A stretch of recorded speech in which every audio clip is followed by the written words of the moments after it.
Salut à toutes et à tous, bienvenue dans Top Sport. Je vous emmène cette semaine à Sélestat où l'on parlera évidemment de handball. Sélestat demi-finaliste malheureux de la Coupe de la Ligue, c'était le week-end dernier du côté de Toulouse. Sélestat qui retrouvait ce week-end sa salle et son public lors de la réception d'Aix. Aix est un promu, un concurrent direct donc pour le maintien, une équipe à battre impérativement pour les Violets. On en parle dans quelques instants avec nos invités du handball mais pas que. Le détail de votre prochain quart d'heure, c'est tout de suite dans le sommaire de cette émission. Il fallait gagner, ils l'ont fait. Un succès avec la manière pour Sélestat, 36-30. Jordan François-Marie, le meilleur buteur célestadien de la rencontre, et Jean-Luc Le Gall, son entraîneur, sont les invités de cette émission. La coupe, c'est fini. Il n'y aura pas de club alsacien en 32e de finale en janvier prochain. Après Haguenau, le Racing, Saint-Louis, Colmar et Mulhouse sont passés à la trappe ce week-end. Et en fin d'émission, direction Strasbourg pour son deuxième Supercross. Retour sur 2 jours de course, de vitesse et de spectacle Rhenus.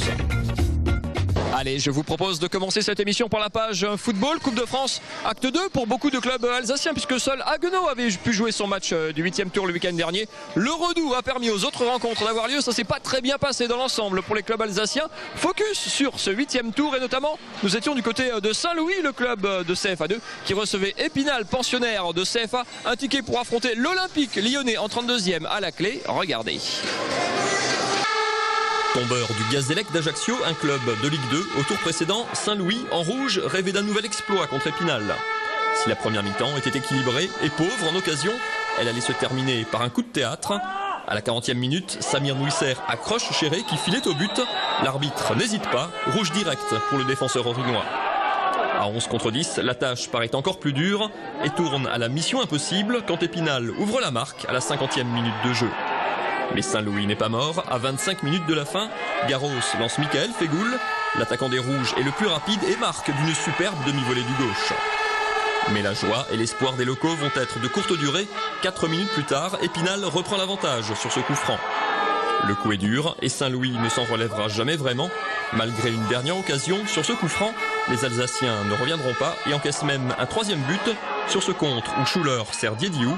3-1, score final, c'est Épinal qui gagne le droit d'affronter l'Olympique lyonnais. C'était difficile, on voulait bien faire ce soir, voilà, on savait on pouvait jouer Lyon derrière, mais Épinal le savait aussi, donc voilà, il y avait encore beaucoup plus d'enjeux sur ce match-là, c'était un terrain gras, difficile, un vrai combat.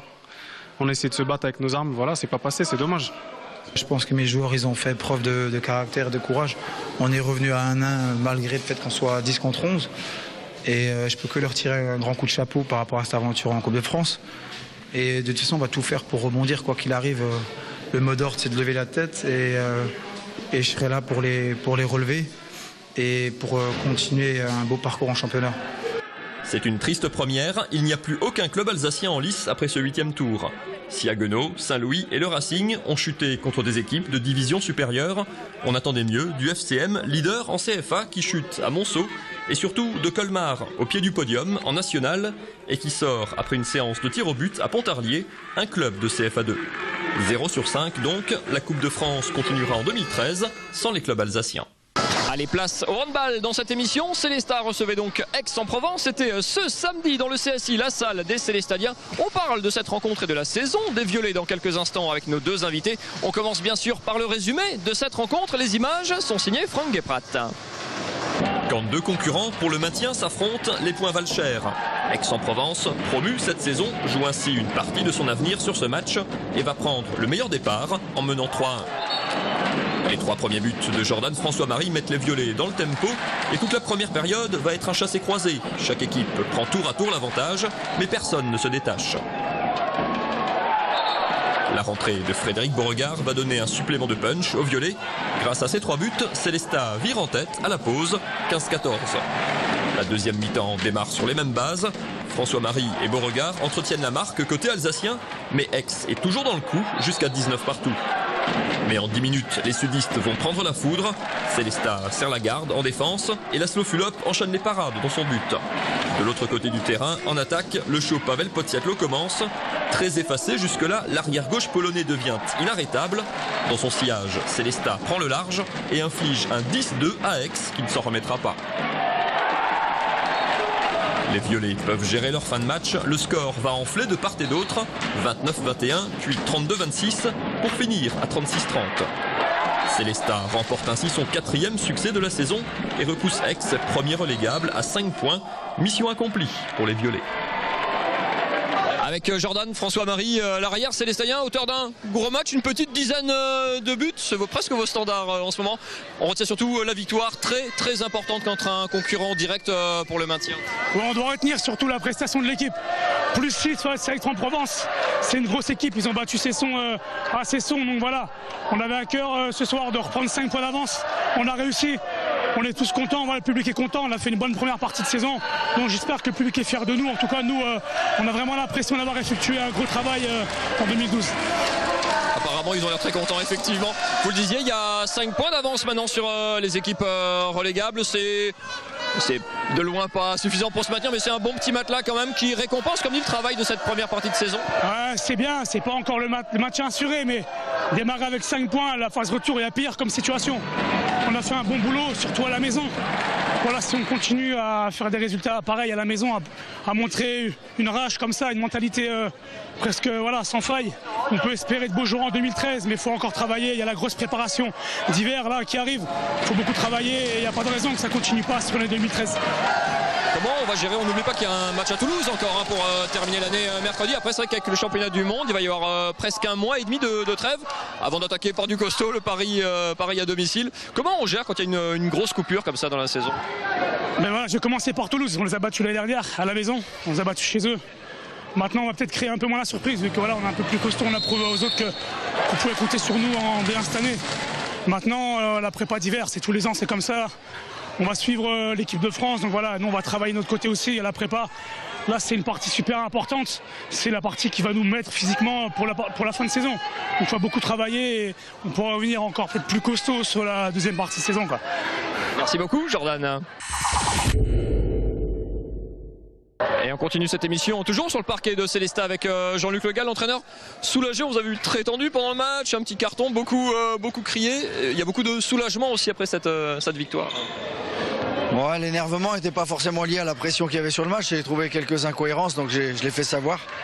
Mais bon, c'est pas dans mes habitudes, donc c'est pas lié à la pression, c'est que j'arrivais pas trop à comprendre.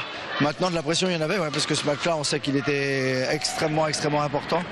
Ça nous permet de finir le cycle aller chez nous en ayant fait quasi un sans faute. Et puis maintenant, de penser à bien récupérer pour aller à Toulouse, parce que ça vient très vite, c'est mercredi. On part mardi matin, c'est un long voyage, c'est 13 heures de bus.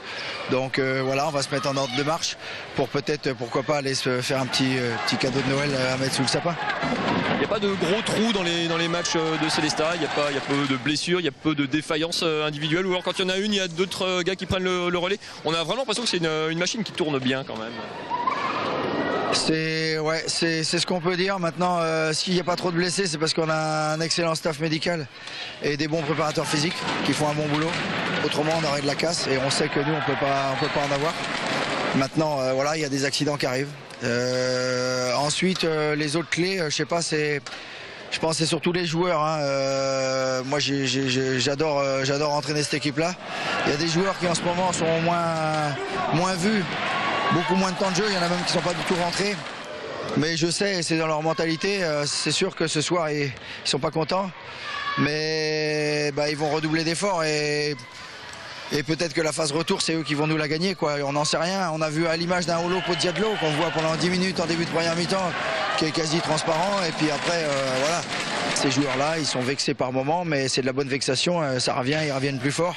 Et il y en a un paquet dans cette équipe-là. Moi, j'aime bien. C'est des mauvais perdants, mais dans le bon sens du terme.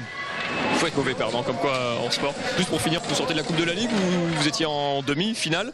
Est-ce que du coup ça donne des petites idées pour la Coupe de France, ou non, comme dans d'autres disciplines, vous dites ça c'est l'affaire des joueurs, la Coupe? Si, bien sûr que ça donne des idées. Par expérience, même si j'ai pas une énorme expérience, mais j'en ai un petit peu quand même.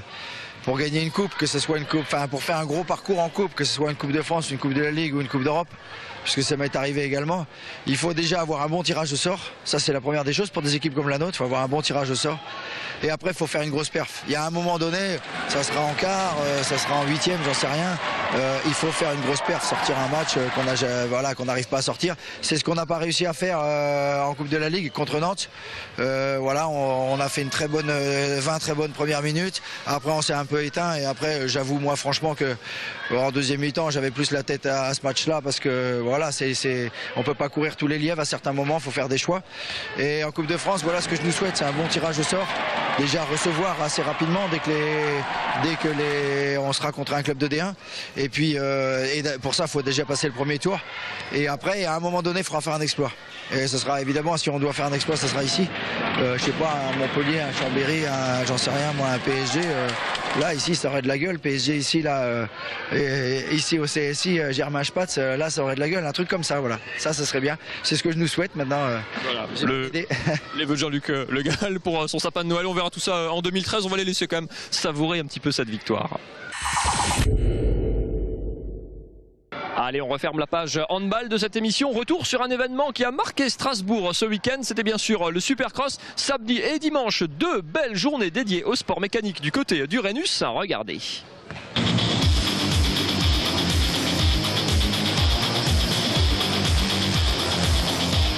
Le Supercross, c'est surtout ça, du sport, de la vitesse, mais aussi du spectacle. Sur la piste, pendant les 2 jours de compétition, c'est le Français Cédric Soubeyras qui a régné sur le circuit en rendant une copie parfaite. Les succès de palmarès à l'Alsacien Xavier Bogue, absent cette année. Ouais, c'est sûr, quasiment parfait. J'ai fait 6 victoires de manche sur 6. Donc l'année dernière, il m'en manquait une. Cette année, je l'ai eu et je suis enfin King of Strasbourg après Xavier Bogue. Donc c'est très plaisant de passer après un pilote de renom comme lui. Une victoire qui illustre aussi l'excellence des pilotes français, malgré une concurrence internationale de plus en plus féroce. Il y a un vivier, il y a un championnat français de longue date. Ça fait 20 ans qu'il y a un championnat de France de Supercross. Donc voilà, tous les pilotes sont là et s'entraînent aussi dur. Et c'est vrai qu'il y a les États-Unis et l'Europe. Et l'Europe, c'est représenté par les Français, donc c'est une bonne chose.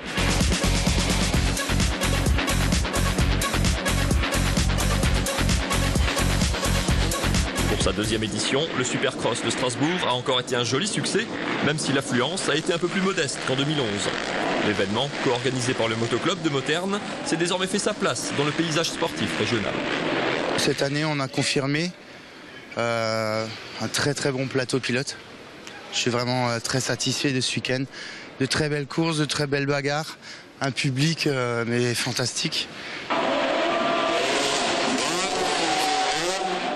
Allez, Top Sport, c'est déjà fini pour cette semaine, c'est fini pour cette année aussi. Je vous retrouve donc en 2013. Il me reste à vous souhaiter d'excellentes fêtes de fin d'année. Faites du sport un petit peu quand même pour brûler toutes ces calories. On se retrouve l'année prochaine. Bye bye.